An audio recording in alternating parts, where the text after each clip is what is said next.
Hello, everyone.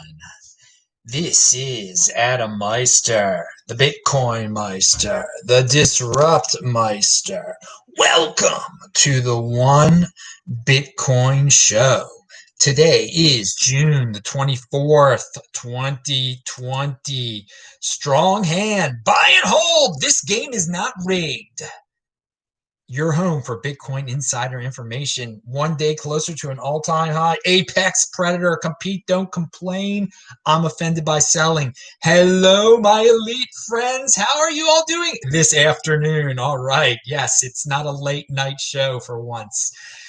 Remember, if you've got questions, I've got answers. Type in BitcoinMeister. Do a super chat. Remember to check out This Week in Bitcoin. Jan Pitzker, Bitcoin Rabbi, and Anders were on. techvault.com. You can see all of those shows. It's also linked to below. And of course, the backup channel, please subscribe to it now. Every Saturday night, you get a new Beyond Bitcoin show over there. And all the other days of the week, you get flashback shows, including ones that have had Amanda Johnson in them and Charlie Lee and Doug Casey today. Hey, I want everybody to check out yesterday's show here on the main channel. Of course, here in the BitcoinMeister ecosystem, you get a new show every freaking day. And then you get old shows every freaking day too, man. It's incredible. But yesterday's show, Grant Blaisdell was on, okay? And he works for, or he's in charge of a company that's into the AML space, but also helps people get their lost Bitcoin, stolen Bitcoin back. So it was a very interesting show. And best guest in the space. You might not agree with the dude on a lot of things, but I'm bringing you different types of people here that you're not gonna see at other places. And hey, we are unique beasts here. I'm a unique beast. The people who watch the show are unique. So you're gonna get unique beast type of material here. So definitely yesterday's show. It's linked to below. Getting some interesting feedback on it. Pound that like button. And this Friday, 2 p.m., Gabriel from Chile will be on the show along with Andy Hoffman and Mauricio. Oh yeah, it's going to be a good one, 2 p.m. on Friday. So already this DeFi stuff. There's an article here in Cointelegraph, and I noticed this. Some of these DeFi platforms, tokens, whatever you want to call them, I'm not naming them, okay? Because I think they're all ridiculous. The tokens that are already out that have like spiked in the last few days, and maybe they've gone back down again now.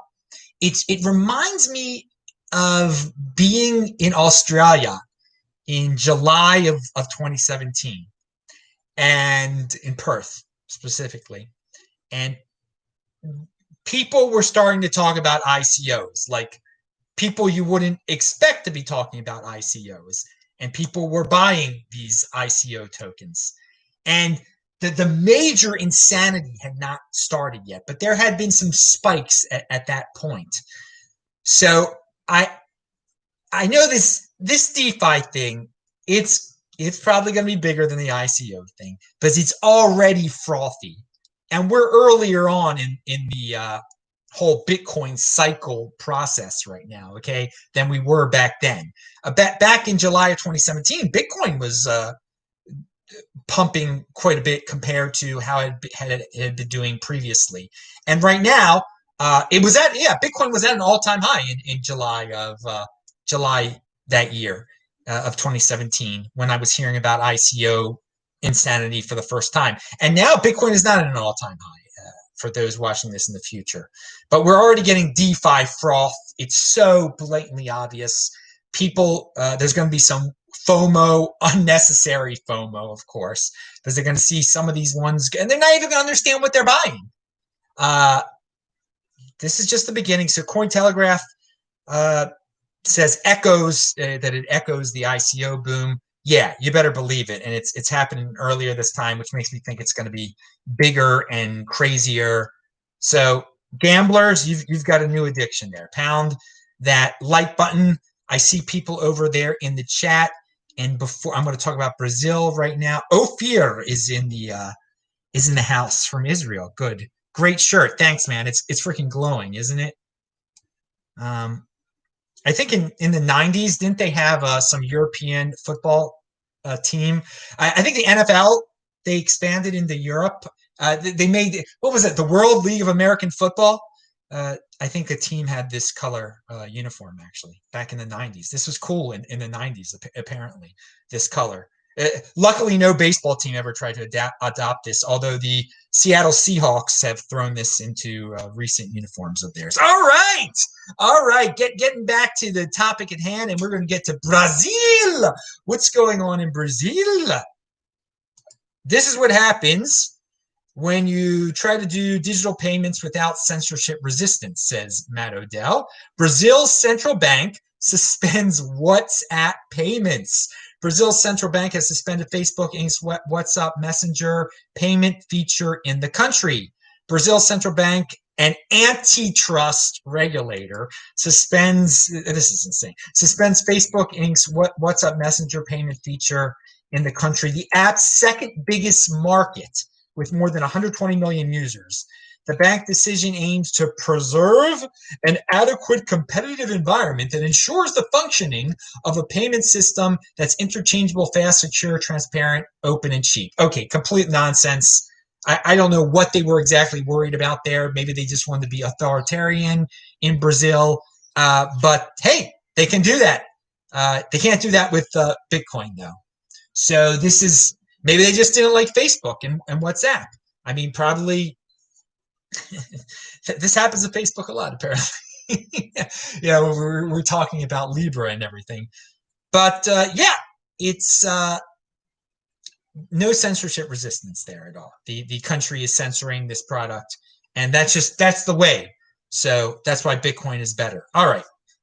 Another reminder, thanks to the Brazilian government. And antitrust, I mean, they're throwing all sorts of mumbo jumbo words in there. Okay, there's no, I don't know why they're monopoly. I mean, are they saying they're monopolizing the payment industry? I mean, there's other ways to do payments. I think they're scared of their Brazil. They're insecure about the Brazilian real. I don't know. Okay, thought I would bring that up because that's just a reminder. And yeah, This Week in Bitcoin shows, techbalt.com, and that's who I am on Twitter also, techbalt, TechBalt. Now, who's this? Oh yeah, this dude, KBC. He's got a multisig product out there, and I'm going to read you about it. Good for him. He's in motion. We're going to talk about all sorts of people in motion in a second.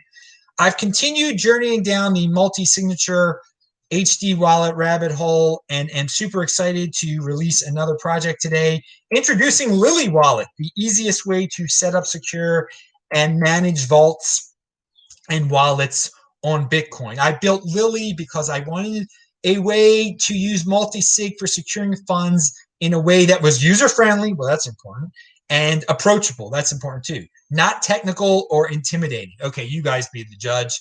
Lily is what I would recommend to friends and family to act as the jumping off point for their Bitcoin experience. Try it out, dudes. Tell us if it's as easy as the creator says it is. But people do ask me about multi-sig configurations with multiple hardware wallets, and this is what this guy is trying to do over there. And Udi in the land of Israel, and we had an Israeli in the chat before. Again, if you've got questions, I got answers. People ask them. Do super chat. Type in BitcoinMeister. Udi says, interesting report from the Israeli cybersecurity firm ClearSky reveals method of a hacker group who allegedly stole over $70 million from crypto exchanges. Oh, I'm so interested to hear about what this technical method is, how skilled they are that they could break into these companies. According to the report, the main weapon used by the group was phishing attacks versus exchange employees. So, okay, human beings are human beings. What these dudes are doing is they're figuring out who works at these companies, and they're sending them emails, and the human beings are messing up, and they're getting into the system that way. And that just goes to show you, for all you people who trust third parties with the greatest security in the world, technical geniuses, apparently some of the technical geniuses working at these companies don't understand. Don't click on this link in an email. And maybe it's not the technical side people. I don't want to rag on them. It might just be the customer service people, or who knows. But these exchange hacks are going to continue, and apparently the easiest way is not through technical sophistication at all, but just tricking people, making them think they're clicking on something that they really aren't. It's a total phish attack, which is this thing that happens, works with grandmothers and mothers and all sorts of people all over the world. So don't think these places are filled with regular people. So be very careful. Interesting report there. Okay. No, Module says, what are your thoughts on the coins possibly being tainted that have gone through CoinJoin? No, I don't worry about that at all, because if enough people do it, then they're all tainted. Okay. And right now, I have not heard of specific situations where individuals or entities are not accepting coins that have gone through a CoinJoin, so they're not tainted. Okay. And how about a random health tip of the day? Drink a lot of water. Keep on drinking a lot of water, people. But I mean, the basic one is now is the time to get healthy, and you don't have to worry about flus and colds if you get healthy now. How about that? Because we're in the summer here in the Northern Hemisphere, not as much disease going on around, but apparently there was one disease that was going around that, it did affect unhealthy people at a higher rate. So now's the time to get out there, and I'm going running right after this. So how about that as a health tip of the day? There was something else I was going to say about a health tip of the day. Yeah, eat garlic. Okay, moving on. But thank you for the question. Now, and if you're interested in these health tips of the day, you watch the other channel, Saturday's show, Beyond Bitcoin Show. I'm always talking about health. And recently I rehashed the first 2 Beyond Bitcoin shows of all time, where I talked about health tips a lot. And again, go over there. It's linked to below. Now we talk about phishing. Venezuelan government is using payment in Bitcoin with BTC Pay Saver server for certain passport applications, says Whale Panda. Now, when I saw this and I saw the pictures, and he used a tweet by a Venezuelan who has been on the show before, actually, not Gabriel or what's his face, or not our original dude, or Maximo. Now, I want to say, speaking of Gabriel for quite a long time has said that various apps or creations of the Venezuelan government have allowed regular Venezuelan people to turn their petros into Bitcoin. So this is not a surprise to the people who watch this show. And we hear all sorts of rumors about Venezuela all the time with their cryptocurrency obsession. And clearly, it's more than an obsession. They want Bitcoin. Can you blame them? First of all, they have sanctions on them, so they're not getting dollars. They're not using the traditional system. They're printing their own worthless bolivars, and then they're semi-worthless petros. And so, yeah, of course this was going to happen. That for certain passport applications, they got to collect money for their government products. Why not get the best money possible, since they're totally broke over there? And oil's not worth too much anymore. So not a shock at all. Gabriel, if you've watched old Gabriel videos, he's talked about that the Bitcoin is on the ground there, and that the government has, dipped its toes into it. More than dipped its toes in it, has incorporated it into its financial system in a noticeable way. So this is another noticeable way for outsiders. And Decrypt.co has an article. Venezuela tests Bitcoin payments for some passports. I don't think it's a test, dude. Unable to process payments via credit card, Venezuela appears to be testing Bitcoin as a viable payment option for passports and other state documents. And the reason it's not a test is because they're already, Gabriel reported that for a little while now, they've allowed Bitcoin to be incorporated into their government financial nonsense. So, and also, all right, so enough about that, but now it's people are talking about it.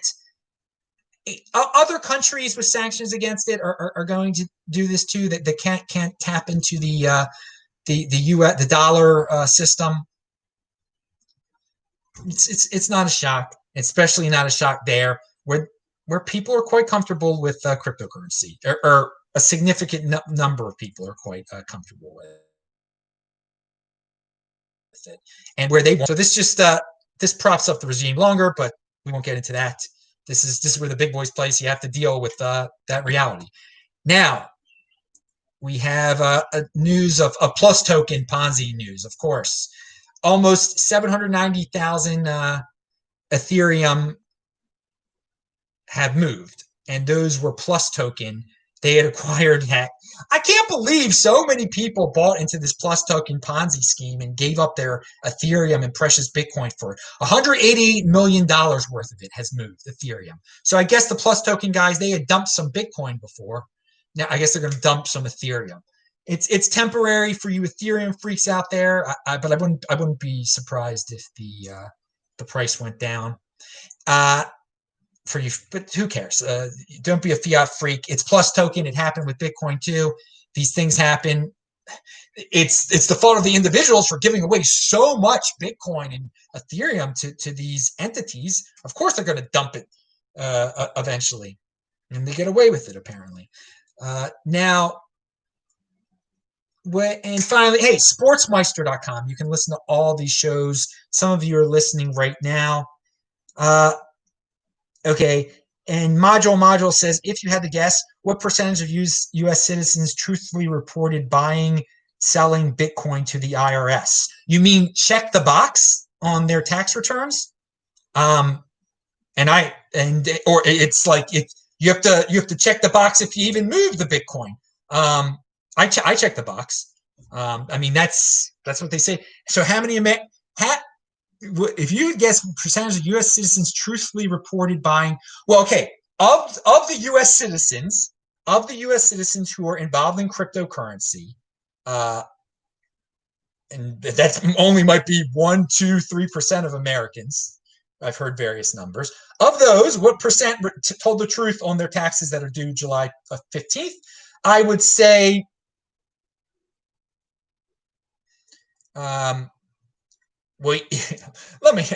it's over 50%, over 50%, because, you know what, I'm going to go higher. I'm going to say 80%. I'm going to say 80% because I think most Americans that are involved in it are traders, and thus they have bought and sold numerous times last year. And thus it would be absolutely and that most of them have reported it as income. So it'd be absolutely insane not to check that box at that point. So I would say 80% have checked yes. But there's 20% is a significant number that have checked no. And will the 20%, and assuming that most of that 20% are dudes that have not bought or sold but have just sent it, will they get in trouble? No, I don't think they will. I don't think they will. But I'm not recommended doing anything like that because I checked the box. I checked the box, and yeah. So, all right. Now, the other thing is, if you didn't buy Bitcoin this year or sell Bitcoin this year, let me ask you a question, people. If you're thinking of not checking the box, are you going to buy it or sell it next year, especially sell it next year. So if you know you're going to sell it next year or buy it next year from Coinbase or something like that, okay, what would be the point of not checking it this year? Okay, you're going to have to check it next year. You're going to check it next. If you know you're going to check it next year, you should check it this year, definitely. Okay, so very interesting question there. Let's see. Surfer Jim, hey there. No mask for me ever. Pound that like button, Surfer Jim. Yeah, love to see you there. And it was great meeting you in Vegas where people are gathering again. Okay. And yes, let's get back on schedule. We got all sorts of people there pounding that like button. Thank you.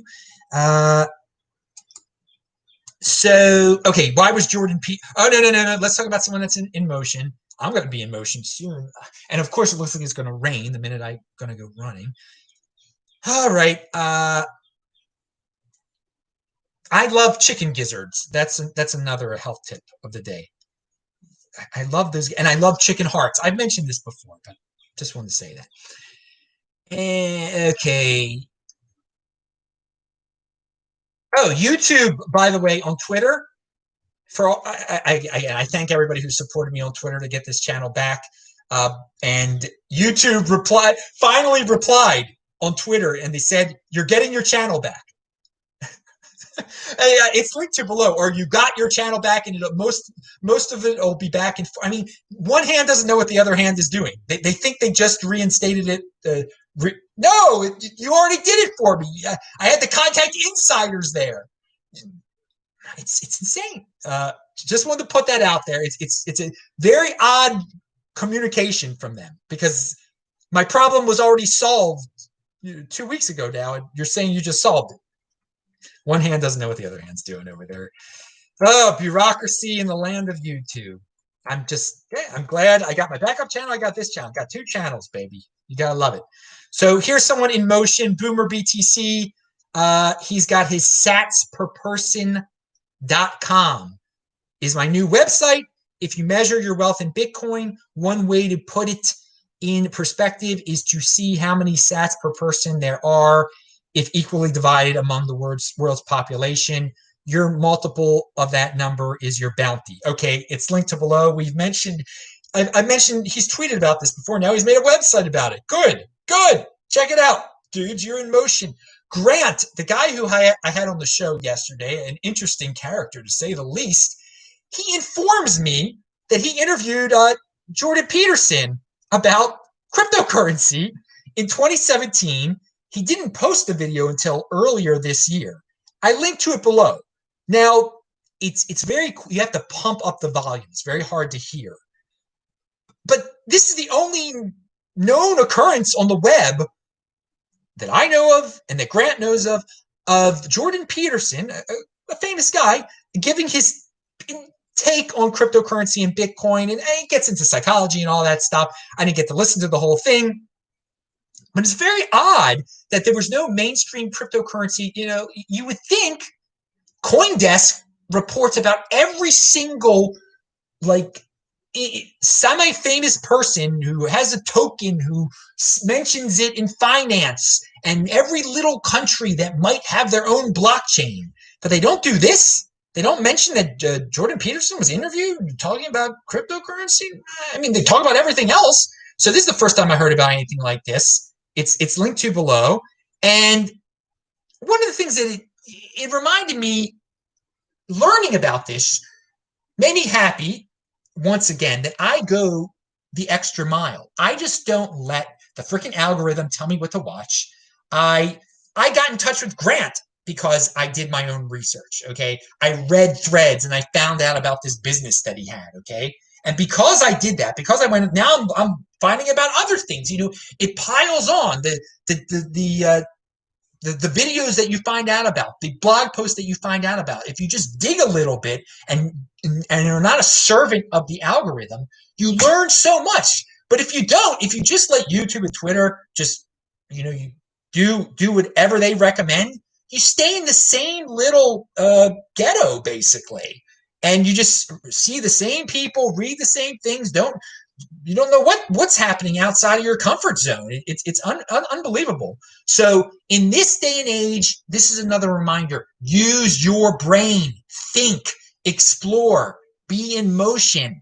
Just don't let these algorithms tell you, or else you end up as confused as YouTube. Like the message I just got from YouTube. You want to be controlled by an organization that doesn't know what the other hand is doing, and they shut down channels just by accident. And I mean, because it's all controlled by an algorithm over there. It's crazy, man. It's absolutely crazy that people are allowing their minds to be influenced by this thing. And you don't have to. You can use it. It's a great base of knowledge. I mean, the database, all the videos are out there. There's so many great videos, but you have to go find them yourself. You got to go find different people yourself. And the things you find out about, hey, come to this channel. I don't know. All the stuff you find out about here is stuff that I dig up on Twitter by looking at people's threads. It's not, this stuff isn't being tossed at me. I'm not just going to common sources, finding it out about them. I'm doing my own research. I'm using my brain, and I'm trying to set an example for others in this mindless era that we are living in, where the mainstream narrative, dude, this is not the mainstream narrative over here, okay? Not the mainstream, but most people are stuck in the mainstream narrative. Get into a unique beast narrative. Get into the unique beast paradigm here, all right? So that's what you find. You find out that Jordan Peterson got interviewed about freaking Bitcoin and cryptocurrency, and well, it didn't debut till earlier this year, but this is what you get through moving around. All right, and just thinking, using your head. And finally, the last point of the day I wanted to make, this is a Beyond Bitcoin. I was listening to the radio yesterday as I was cooking my food, and Bad Medicine by Bon Jovi came on. And clearly it's a corny song, but it can pump you up. I linked to it below, and I guess it's the official video of the Bon Jovi Bad Medicine song. And Sam Kinison is in it. And I don't know if people even know who Sam Kinison is anymore, because he died in the early 90s. And he was a controversial comedian back then. He screamed and yelled. He only lived to be 38 years old. And in the video, I think he's only like 34, 35. He looked older. He drank a lot, he partied and such. And it's just amazing how dudes cherish every moment of your life. That dude, Sam Kinison, was a unique beast, but he died in a car accident that was not his fault at all. And you don't know. I mean, you don't know when it's going to happen to you. And it's a shame that the unique beast can be just like that. You can be taken out like that. So live life to the fullest. Be a unique beast like Sam. I mean, again, I don't agree with everything that Sam Kinison said or did or whatever, but that video reminded me, because he's in it, and he was a funny guy on a certain level, definitely, and he was a unique beast. He was different. So, all right, everybody, click on the squares at the end there, and listen to that corny Bon Jovi song. It is hilarious, and the video is funny too. The women, the hair was huge. I think it's from 1988. The video is from 1988. So yeah, I think Sam Kinison wasn't even 35 there. He looks older. Okay, so yeah, thanks a lot, everybody. I'm Adam Meister, BitcoinMeister, DisruptMeister. Remember to subscribe to this channel, like this video, share this video. Check out the notes section below. Pound that like button, and I'll see you tomorrow. New show every day. I'll say hi to you in the chat. Bye.